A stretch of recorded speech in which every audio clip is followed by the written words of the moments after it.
What is going on, beautiful people? This is your favorite certified life coach, Hussam Abu State.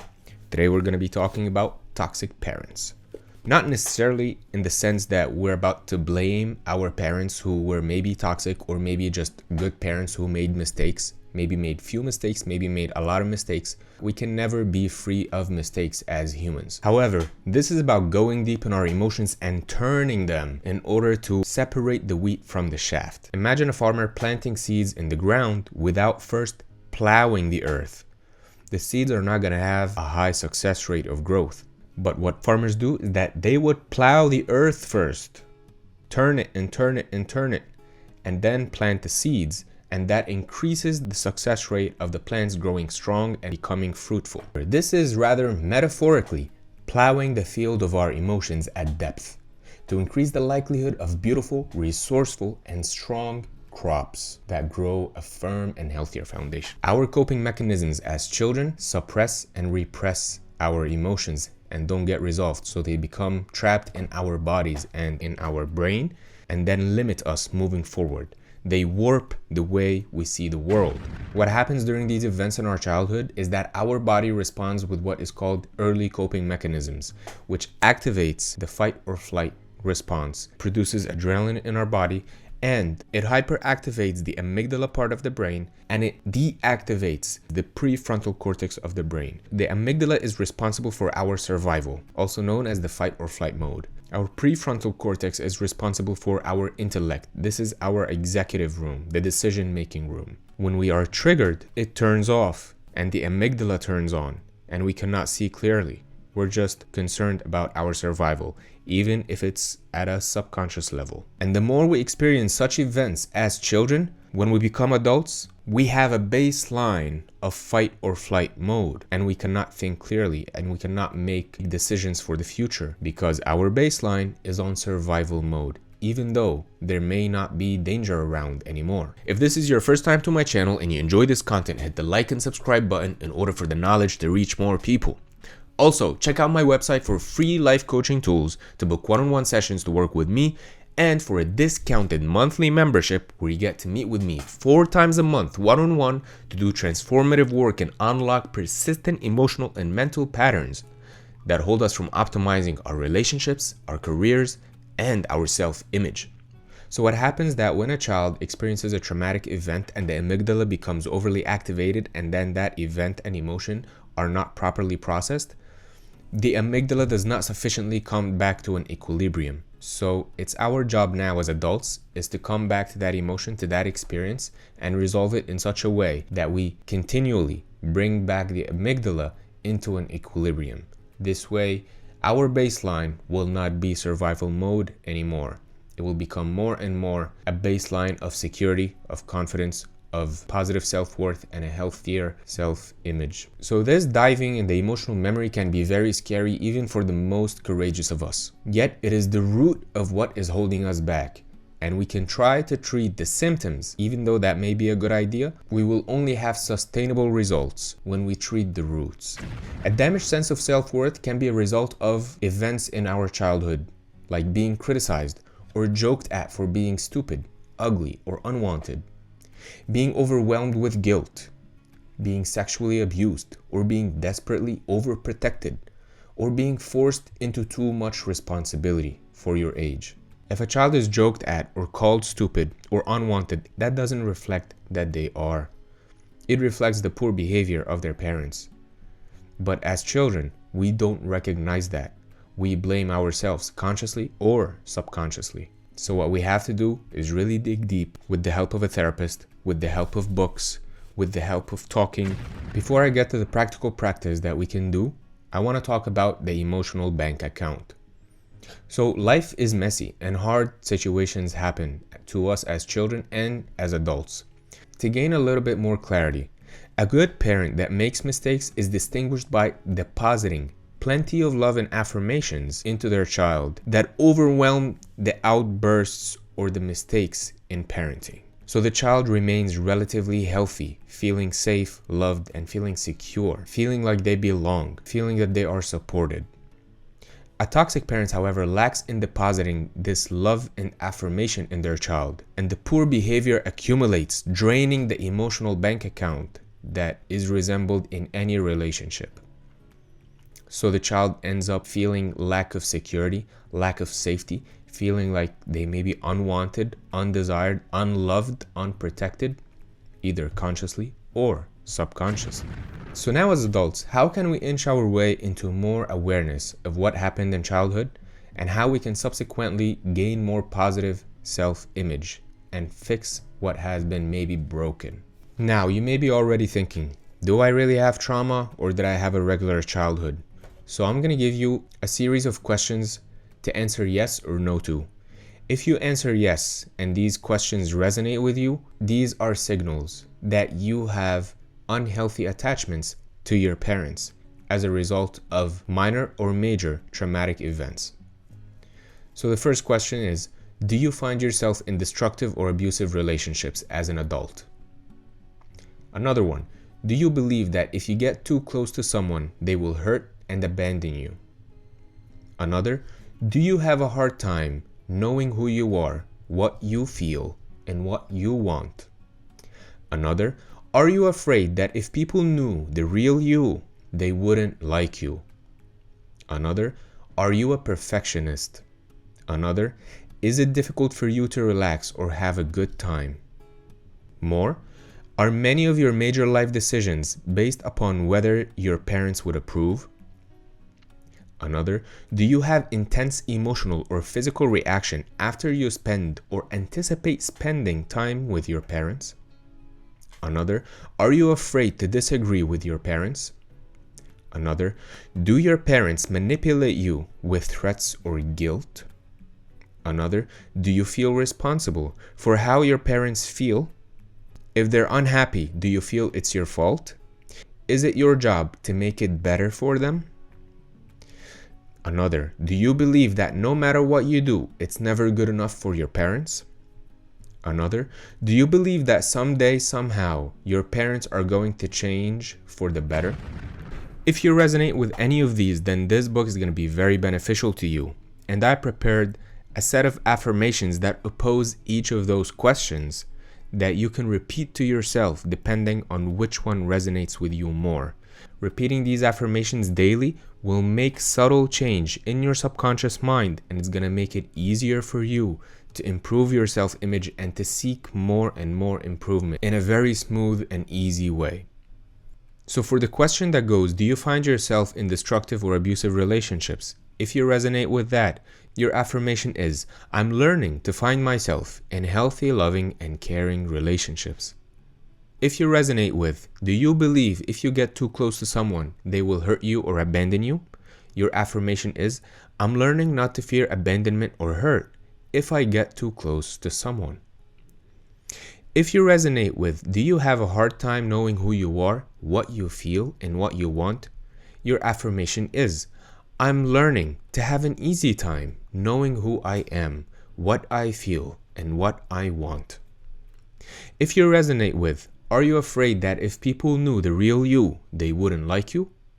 Your affirmation is, I'm learning not to be afraid of being disliked if people got to know the real me.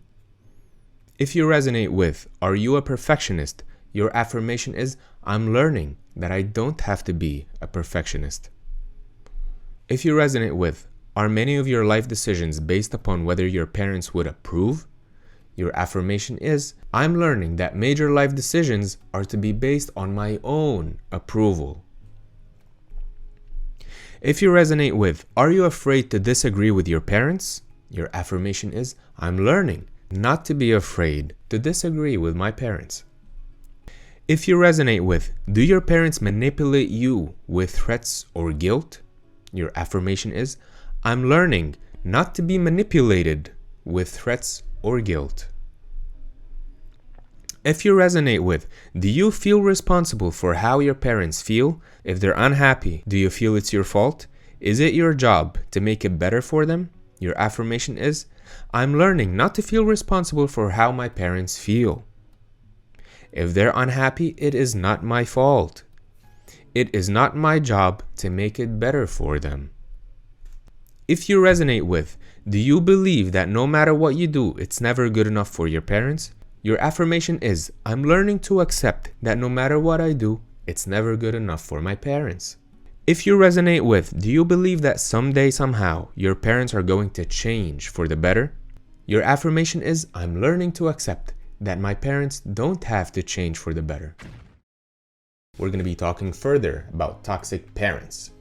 Do you ever feel exaggerated, unresourceful emotions after interfacing with your boss at work, with your coworkers, or with your significant other in your personal life?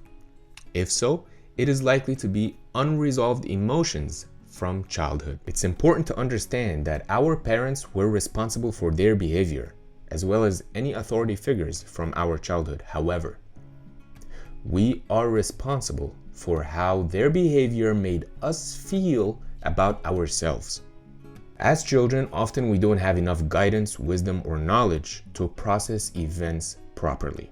So our go-to coping mechanisms can often be self-deprecating. And then when we unconsciously hold on to these coping mechanisms to adulthood, it hinders us. It holds us back. It holds us back professionally and personally. This is a journey of discovery of truth. And the more we take steps in it, the more we find ourselves in more charge of our lives. It's important to remember that this can be a long journey and you should go at your own pace. It's not about speed, it's about progress. So this will require that we peel layers that have been guarding us, but are not resourceful anymore, and unravel the dysfunction that is underneath it. This buried dysfunction can feel like anxiety, rage, confusion, shame, guilt. If this is your first time to my channel and you enjoy this content, hit the like and subscribe button in order for the knowledge to reach more people. Also, check out my website for free life coaching tools, to book one-on-one sessions to work with me, and for discounted monthly membership in order to meet with me one-on-one 4 times a month to do transformative work and unlock persistent emotional and mental patterns that hold us back professionally, personally, and hold back our self-image. Let's continue. Whether this fear was expressed as rage or suppressed to become excessive politeness, and then we hold on to these patterns into adulthood, these patterns can be weighing us down. With little comparison available of parents, we assume that our parents are perfect. Knowing that we have the approval of our parents can make us feel protected, even though we may know that we are intellectually wrong. Come years later as an adult, your boss disapproves of something, or any authority figure for that matter, and it feels to you like the whole universe disapproves. You may feel confused, beaten, submissive, dominated. That's a trigger, and it's a sign of unresolved emotions from childhood. Come years later and your partner needs time to pursue their hobbies, and you feel threatened and fear of abandonment, even though it's not true. That's a trigger, and it's a sign of unresolved emotions from childhood. The reason why we have the terrible twos as children and learn to say no and embrace that word is so that we develop a sense of identity. If we can't say no, then we can't have an identity. The reason why as teenagers we rebel against our parents' values, authority, and tastes is the natural way to level up our emotional development. I quote a patient from the book. I thought they were perfect, so when they treated me badly, I thought I was bad. If you unconsciously think you are bad or not good enough, will you be able to accomplish the things that you want to accomplish in life? Will you be able to achieve the relationships that you want to achieve in life? It's gonna be very difficult. Your perception of what is right and wrong will be warped because it's tied to your parents' emotions, and however random that may be. If your parents are not understanding of your choices, induce doubt, shame, and fear in you, you will have this much extra weight to pull along with you in your day-to-day life, personally and professionally. To gain more clarity, here are a couple statements that you don't want to resonate with. I'm bad and my parents are good. I'm weak and my parents are strong. I'm dumb and my parents are wise. If you resonate with these statements, I'll tell you now that I'm a big fan of affirmations. They are a quick way and a powerful way to kickstart new ways of thinking and feeling. So I created 3 opposite affirmations to counterbalance those statements. The first one is, I'm the one that determines whether I am good or bad. The second one is, being strong or weak is to be determined by myself. The third one is, Whether I'm dumb or smart, I know I'm as wise as I can be today. This is my journey, and I'm allowed to make mistakes along the way in order to learn from them and become better. These old unresourceful patterns are persistent because they keep the faith alive. The faith of keeping the image of our parents as godlike and perfect and don't make mistakes. Where in truth, they are just human beings who have strengths and weaknesses. They make good decisions and sometimes they make bad decisions. In attempting to see reality more clearly, we may have to crawl into this deep pit of darkness called denial. It may be painful and scary, but through deliberate progress, no matter how small, life can finally feel like it's your own. Now, we're going to talk about toxic parents further, specifically denial. When I was 22 years old, a friend of mine asked me if I was going to fly to visit my girlfriend at the time who was living in a different country. I told him I don't think my parents would approve. My friend looked me in the eyes, took a deep breath, and with the grievous voice told me, "This is your life." The most powerful and primitive psychological defense is denial. Denial is negating, minimizing, or overlooking certain events and conditions in order to avoid facing reality fully. In this story, I didn't have the right mindset. I allowed the perception of my parent to program my perspective of how the world works and should work. Denial is often used by children, and it grows with us into adulthood in order to protect the perfect image that we have for our parents. It is used to put aside the pain that we don't know how to confront. The downside is that it isn't a foolproof strategy. Like a pressure cooker, the longer we leave it on, the more pressure builds up. Sooner or later, that lid will pop with an emotional crisis, subsequently behavioral crisis, and subsequently, and God forbid, decision-making crisis. If we can deal with the denial up front, we can avoid the crisis by opening the pressure valve and letting it out easily, little by little. You can do that by communicating about it to a third party or by confronting the person that was involved in the event. When doing so, you may get external pushback. Your parent may minimize what you're saying. Oh, it wasn't that big of a deal. Oh, it wasn't that bad. They may even shame, guilt, or gaslight you. After all I've sacrificed for you, this is how you repay me? You're so negative to focus on these things, aren't you? Remember, just because they didn't mean to be toxic does not mean that your emotional development and independence were not negatively impacted. A healthier parent, on the other hand, may say something like, "You know what? That was a parenting mistake." Or they may say something like, "You know what? I had the wrong mindset at the time." These disempowering emotional patterns and thought patterns can be so subtle and persistent in our minds that we don't even know they're there anymore, and we start to see reality in a warped way. We cannot see reality as it is anymore. They're like the buzz of a fridge. You stop noticing because it's there all the time. This will undercut your confidence in life at its foundation. The impacted self-esteem will seep into adulthood, affecting your personal and professional life. If it continues, you start to accept things that are unacceptable, though part of you will always know the truth. A healthy parent feeds, shelters, and protects their child, but also guides and encourages them to experience the world and create their own unique life, allows them to make mistakes and learn from them so they can master certain skills. A healthy parent realizes that you and them are two separate people with different needs, different thoughts, and different emotional needs. A toxic parent, however, blurs the boundaries between the emotional world of who they are and who you are. They want you to carry their emotions in order to manipulate you and have control and power over you. The good news is, however, you don't owe your parents your freedom and autonomy. You owe them your love and respect as human beings. When you're on the self-improvement path, you become more competent every day and you become a better leader for yourself and for others. You lead yourself to win and you lead others to win. You gain more confidence and subsequently shift your perspective of the world to one that is more grounded in reality and not your parents' drama and faulty narrative that isn't serving you. The more you see your parents realistically, you begin to equalize the power in your relationship with them. As children, we see our parents as godlike, who don't make mistakes and who are perfect and know everything. And as we grow older, we become heartbroken when we realize that they don't really know everything. But we have to accept that realization. That happens in everyone's journey in life. By doing so, you'll find new reserves of energy suddenly available to you. Energy you've exhausted unresourcefully in the past will be yours to use for the greater good. If you like this content, hit the like and subscribe button in order for the knowledge to reach more people. Also, check out my website for free life coaching tools to book one-on-one sessions to work with me, and for discounted monthly membership in order to meet with me 4 times a month one-on-one to do profound work untangling mental and emotional patterns that hold us back from optimizing our relationships, our careers, and our self-image. We're going to further discuss toxic parents, specifically about codependency.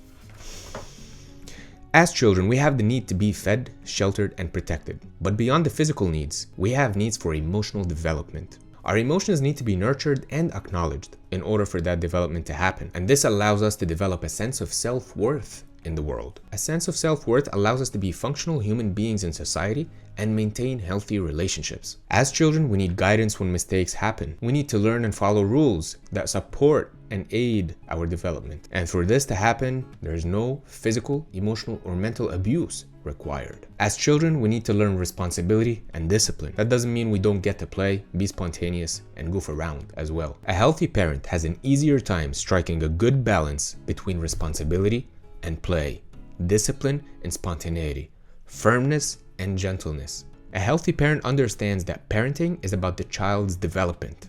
A toxic parent thinks that parenting is about the parent and their ego and their needs and their emotional pain. If this is your first time to my channel and you enjoy this content, hit the like and subscribe button in order for the knowledge to reach more people. Also, check out my website for free life coaching tools to book one-on-one sessions to work with me, and for discounted monthly membership in order to meet with me one-on-one 4 times a month to do transformative work and unlock persistent emotional and mental patterns that hold us back professionally, personally, and hold back our self-image. Let's continue. It's important to understand that just because they didn't mean to hurt you doesn't mean that you were not hurt.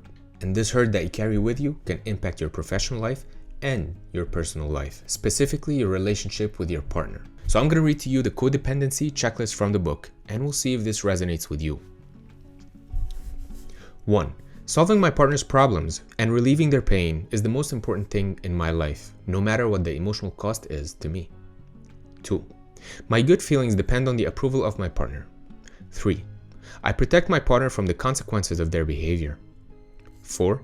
I try very hard to get my partner to do things my way. 5. I don't pay attention to how I feel or what I want. I only care about how my partner feels and wants. 6. I will do anything to avoid getting rejected by my partner. 7. I will do anything to avoid making my partner angry at me. 8. I experience much more passion in relationships that are stormy and full of drama. 9. I'm a perfectionist and I blame myself for everything that goes wrong. 10. I feel angry, unappreciated, and used a great deal of the time. I pretend that everything's fine when it isn't. If you resonate with any of these, I created affirmations to counterbalance them. You may already know that affirmations are a powerful way to trigger and to start new ways of thinking and new ways of feeling and responding to events in life. 1. I'm learning to prioritize my emotional well-being when interfacing with my partner. 2. I'm learning that my good feelings depend on my own approval and my own values. 3. I'm learning to allow my partner to realize the consequences of their behavior. 4. I'm learning to let go of my expectations for my partner to do things my way. I embrace their way and I embrace my own way of choice. 5. I'm learning to prioritize how I feel and what I want. 6. I'm learning not to take personally a rejection by my partner. 7. I'm learning not to go against my truth to avoid making my partner angry. 8. I'm learning to experience much more passion in loving, steady relationships. 9. I'm learning not to be a perfectionist and to strive for excellence instead. 10. I'm learning to set healthy boundaries and express my expectations in order not to feel angry, unappreciated, or used a great deal of the time. No matter how resourceful your early coping mechanisms were, you don't have to continue to use them as an adult. As an adult, you have the opportunity to make more conscious choices and responses. In turn, you will begin to cope better and better. We're going to be talking further about toxic parents, specifically the invisible child. Your feelings and ideas are not important. My feelings and my ideas are the only thing that's important. This is the main underlying current that a toxic parent projects onto their child. A child on the receiving end of this kind of treatment, deprived of adequate time, attention, and care, begins to feel like they're invisible, like we don't even exist. For a child to develop a healthy sense of self-worth, we need to feel that we matter. We need to feel that we are important. For that to happen properly, the parent needs to validate the child's feelings. The parent needs to validate the child's needs. If the parent fails to do so, the child begins to identify with the parent's feelings instead of their own feelings. The child begins to identify with their parents' needs instead of their own needs. As this child grows, they continue to have difficulty in their adult life. Difficulty having independent thoughts, difficulty having an independent identity, and a difficulty identifying their own feelings. All of that because independent thoughts, feelings, and needs were not encouraged. One of the difficulties can be impact in relationships because we don't know what to expect in a healthy, loving relationship. If this is your first time to my channel and you enjoy this content, hit the like and subscribe button in order for the knowledge to reach more people. Also, check out my website for free life coaching tools and to book one-on-one sessions to work with me in order to unlock persistent mental and emotional blocks that hold us from optimizing our relationships, career, and self-image. I'm here and I'm here for you. Let's continue. To move forward in your journey, you need to begin honoring your own thoughts, honoring your own feelings, and honoring your own needs. From this little conversation I just had with you, I put together a set of affirmations. Affirmations are a great way to kickstart new ways of thinking and feeling. I encourage you to repeat these affirmations every morning, every night, until you really start to feel them. 1. I'm learning that my ideas and feelings count, and not just my parents'. 2. Since I was deprived of adequate time, attention, and care, I now honor my own need for time, attention, and care. 3. Since my needs, feelings, and thoughts were not validated, I'm now practicing validating my own thoughts, feelings, and needs. 4.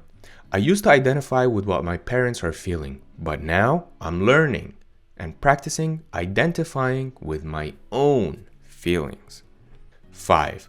I'm learning to build my own independent identity, my own thoughts, and my own independent feelings. 6. I'm learning about what exactly to expect in a healthy relationship. 7. I now understand and I'm excited to start owning more of my feelings, owning more of my thoughts, and owning more of my needs. Now we're going to talk further about toxic parents, specifically controlling parents. Control isn't necessarily a bad word when it's in tune with the reality and motivated by the child's need for protection and guidance.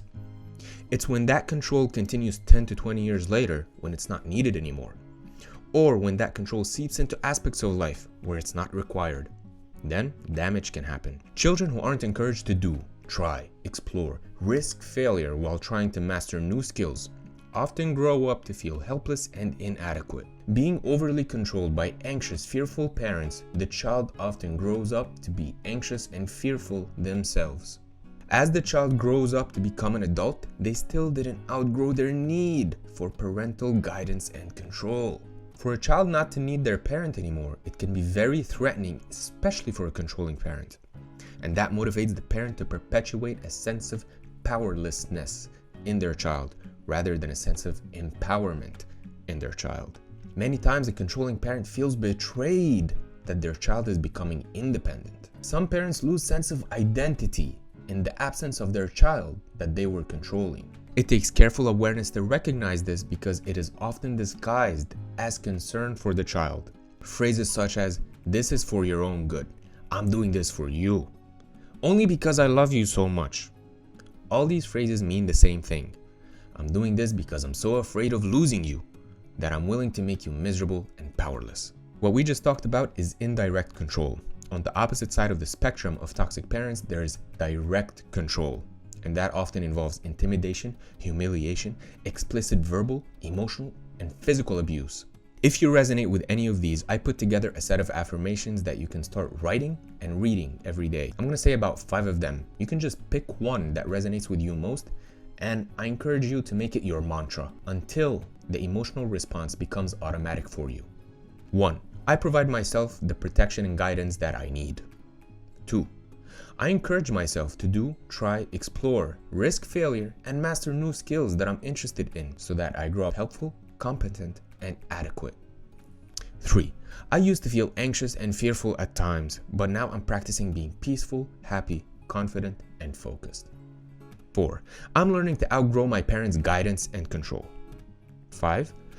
Rather than slipping into misery, helplessness when hearing controlling phrases from my parents, I practice remaining in my power, control, confidence, and happiness.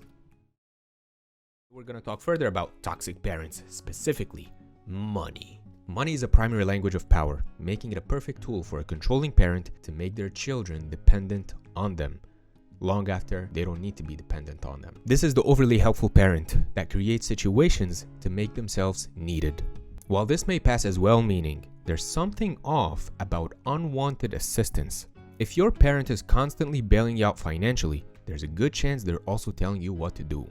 If they still have financial leverage at a phase in your life when you're meant to be independent financially, there's a good chance they're going to be telling you how to live your life. This is a uniquely double-edged sword because if you conform to their tendencies, you will lose your independence and autonomy. However, if you rebel and refuse to conform to their tendencies while still accepting financial support, there's a good chance you'll be riddled with shame and guilt, and that will increase your likelihood of compromising your sense of independence. This kind of toxic parent cannot handle seeing their child developing a mind of their own. They may discourage the child in subtle ways, or more explicitly, screaming, calling them terrible names, or throwing fits. A parent like this may be overly generous at times, making the child feel loved and safe. Other times, they may hold back financial support to the point of humiliation. Some children may end up begging for money for basic civil needs like school books, or more primary needs like food. The child consciously or unconsciously starts to believe that something must be wrong with them for being denied these basic needs inconsistently. Not to say that being denied these needs consistently is a good thing, it's a terrible thing. What I'm saying is that inconsistency confuses people, and especially children, and when children become confused, they tend to blame themselves. In that situation, a child may spend most of their time and energy trying to figure out how to please their parent. The inconsistency causes confusion, and confusion is often associated with shame. Any kind of mixed messaging makes the child's emotions entangled to their parents' approval. While financial support is an amazing thing, it can be used by a toxic parent in a cruel and destructive ways to make themselves indispensable and to continue to control their child long after it has been appropriate and necessary. It's a good thing to control a child in a healthy way and for their own benefit. However, it is toxic to control a child in an unhealthy way and not for their own benefit. So what are 3 effective things that you can do to improve your situation depending on your age? Number 1, make a choice. Is their financial support more important to you or your emotional well-being and sense of autonomy and independence? Number 2, set boundaries. Let them know in a firm and respectful way that their financial help does not help. Number 3, firm up your finances. Make sure that you can get by with what is available to you. Shame, confusion, and guilt come with dependency, and these are heavy baggage to carry when you're trying to live a vibrant, healthy life. Remember, whatever you desire is achievable, so keep improving every day, no matter how little. Now we're going to talk further about toxic parents, specifically rebel kids. I'll read to you a story from the book about Jonathan, who is a rebel kid and is now 55 years old, and his session with the therapist. And hopefully you can draw parallel lines that can benefit your own story. Off we go. Jonathan, 55, is a nice-looking athletic bachelor who owns a large computer software company. In our first session together, he almost apologized for his intense feelings of panic and loneliness. Now, don't start feeling sorry for me, he started saying. I've got a beautiful house, I collect cars, I've got all kinds of possessions. I really lead an okay life. But there are times when I get very, very lonely. I have so much and I can't share it with anyone. Sometimes I get this terrible feeling of loss for what I might have had in terms of a loving, intimate relationship. I'm terrified that I'm going to end up dying alone. The therapist asked Jonathan if he had any idea why he was having such a difficult time with relationships. He replied, "Every time I've gotten close to a woman or even thought about marrying someone, I've panicked and run. I don't know why. I wish I did. My mother never lets me hear the end of it." The therapist asked Jonathan how he felt about his pressure from his mother. He replied, "She's obsessed with my getting married. She's 81, she's in good health, and she has plenty of her own friends, but I feel like she spends her whole day worrying about my love life. I really love her, but I can't stand being around her because of this. She lives for my happiness. She smothers me with her concern. It's like I can't peel this woman off me. She's constantly trying to tell me how to live my life. Always has. I mean, she would breathe for me if she could." The author continues to say, Jonathan's last statement was a wonderfully graphic description of fusion. His mother was so enmeshed with him that she forgot where she ended and he began. She fused her life to his. Jonathan became an extension of her, as if his life were her life. Jonathan needed to free himself from her suffocating control. He rejected whatever she wanted for him, including things might otherwise desire, such as marriage. The author continues, "I suggested to Jonathan that he may have been so intent on rebelling against his controlling mother that he was ignoring his own true desires. It had become so important to him not to give in to his mother's wishes that he deprived himself of the kind of relationship with a woman he claimed to want. By doing this, he created for himself an illusion that he was his own man. But in reality, his need to rebel overpowered his free will. I call this self-defeating rebellion. It is the flip side of capitulation. Healthy rebellion is an active exercise of free choice. It enhances personal growth and individuality. Self-defeating rebellion is a reaction against a controlling parent, an exercise in which the means attempt to justify an unsatisfactory end. This is rarely in our best interest. So if you're in a similar situation or know someone that does and wondering what can you do now, well, the first thing that you can do is to learn about boundaries. Boundaries are a key element if you're going to change enmeshed relationships. Boundaries create a healthy separation between you and others. Physical boundaries are about space and privacy. Emotional boundaries, on the other hand, are about the right to have your own feelings, the right to say no, the right to set a minimum required standard to be treated with respect. To get started, you'll need to identify your emotions when they come up. If they are shame, guilt, anger, fear, frustration, these emotions are like a check engine light. They may have important messages for you, likely saying that there's an emotional need that has been violated. If you completed step 1 successfully, recognizing the emotions that come up, then step 2 would be identify what are the violations that happened that triggered these emotions to come up. A lot of times when intense emotions come up, we get so flustered that we don't see clearly what happened that caused these emotions. Calm yourself down, take a deep breath, try to find out what exactly happened that triggered these emotions in you. If you complete this step successfully and you know what has happened, the third step would be come up with at least one solution to create a boundary for this violation so it doesn't happen again. And if you can, create 5 solutions. You don't have to apply them yet, just come up with them, and doing so will give you a lot of relief because you know now you have options. If you completed step 3 successfully and you came up with solutions just theoretically or on paper, then start leaning into them and try applying them gradually but consistently. You will immediately start to feel that you're beginning to reclaim your rights to live a full life back. If you enjoyed this content, please smash the like button so the knowledge reaches more people. Now we're going to talk further about toxic parents, specifically the gift of forgiveness. If your parents can make you feel like you're still a child, they can maintain control. Parents who feel guilty tend to be over-controlling towards their grown children. Guilt, deep dissatisfaction, and fear are all contributing factors to an overly controlling parent, to the degree that a child's independence can feel like a loss of a limb to that controlling parent. In some cases, as the child grows older, the parent feels the need to amp up the control in order to keep the child dependent. So what happens to you or me as a child when we experience this? Well, we develop a blurred sense of identity. You may have trouble seeing yourself as a separate person from your parent. you may feel completely powerless. In healthy families, the parent is in control of the child until the child is gradually more competent in different aspects of their life that they can start taking control and transition that power.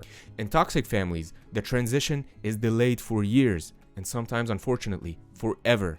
So what's the solution, and how can you give yourself that gift of forgiveness? And I'll break this process into two parts. The first part is the practical part. The practical part is you need to be financially independent from your parent, 100%. It's very difficult to forgive someone and love them if they're continuing to control you or abuse you. In the same sense, if they're verbally abusing you, you need to set boundaries first before you are able to forgive them. If there's no current abuse and it only exists in your mind, don't feel ashamed because that's the case with most of us. So, now you're ready to initiate the path of forgiveness. So let's walk through the steps. These are steps that were taught to me by my mentors and helped me a lot. Write down one example of one event that happened in the past that was unacceptable and really bothered you. For example, in 2008, X, Y, and Z happened. Write it down objectively and simply. The second step, identify the emotion that was involved in this event. When XYZ happened in 2008, I felt angry. I felt scared. I felt unsafe. I felt lonely. I felt unimportant. Whatever it is that's coming up for you. Feeling my feelings was the most awkward thing for me to do. I was not used to it. Throughout all my childhood, I was living in the head. I did not recognize my feelings at all. They were a dangerous place to go. So, tools that have helped me is that usually I ask myself continuously, how am I feeling? I just check in. Try to figure it out. Even if I can't figure it out, I just check in. A very powerful tool, though it's very simple, is the emotional chart. You can even look it up on Google, type in emotional chart or mood meter, and you're gonna see these emojis, and it's gonna give you good awareness of where you are today at the moment, where you are in specific events, and it helps you understand the categories of emotions as well. So it's a great simple tool that you can print out and hang up on your wall, at your desk, on your phone, just to develop that awareness of what you're feeling. Again, our feelings are always giving us messages that help us make our lives better. Another very powerful tool that I've used a lot is this chart from a book called Power versus Force. It doesn't only show you the emotions on a scale from the bottom to the top, it gives them specific frequencies. So you can see at the bottom there's shame, and it has a frequency of 20. And moving up you have guilt, and then fear, and then pride, courage, love, joy, acceptance, and enlightenment. Initially, when I saw this list, my goal was to always reach enlightenment. But what I've learned is that you have to go up the scale step by step. If I'm in shame, I cannot go to acceptance right away. I have to move up step by step. I may have to be in anger a little bit. I may have to go up to apathy or fear. I have to feel the whole spectrum of feelings and allow them in order to move up in a sustainable way. A lot of times we don't want to feel angry even if we do, because there's a lot of shame and fear associated with anger. And that's for a good reason, because uncontrollable anger can ruin relationships, and we are social animals. We cannot exist in a vacuum. We exist in a tribe. We exist in a community. So uncontrolled anger can be very dangerous. So we avoid it at all costs. What I'm trying to say here is feel your anger in a safe way. Don't hurt yourself. Don't hurt somebody. But feel that anger. What is it telling you? It's telling you something to improve your life. It's giving you a signal that something went wrong and needs to be fixed in a sustainable way, not in a destructive way. The third step is explore what you wish would have happened instead. For example, in 2008, when XYZ happened, I felt lonely. I wish you would have taken me aside and told me that everything's gonna be okay. I wish you had given me a hug instead of asking me to go away. Whatever's coming up for you. During this step, you may already start to feel your energy shifting. The next step may be more difficult, but bear with me here. You're gonna write down, I know you did the best you could with your abilities, and I forgive you. I understand you may not feel the forgiveness just yet, but this is you leaning into it gradually, little by little. And even if you don't feel it yet, I urge you to remember that this is the end goal. This is your gift to you. And if you need to take all the roundabout roads in order to arrive there, do whatever you need. You don't have to arrive to it immediately. You may have to process things more and more. This step is the most difficult because we've practiced that blame and unforgiveness for years. It became almost a fact. It's so hardened in our mind that it's very difficult to untangle this thought pattern because we've practiced it so much. And then even if we untangle it, then we feel awkward because we don't know what to think anymore. We need new thought patterns to practice every day so they replace the hardened ones that were there. So even though this blame, this unforgiveness is so familiar, it's almost comfortable, it's not serving us. So untangling it It's gonna take some work. It's gonna take some persistence and patience. But you do it to you because you value you. You are worthy and you deserve it. I hope you enjoyed this video and found it helpful. Please hit the like button in order for the knowledge to reach more people. It also helps me out a lot. Also check out my website for free life coaching tools, or if you want to work with me one-on-one to do profound work to untangle more and deeper mental and emotional patterns that are holding us back. This is your host Hussam, reminding you that whatever you desire is achievable. So keep improving every day, no matter how little. Peace. Bye, have a great time.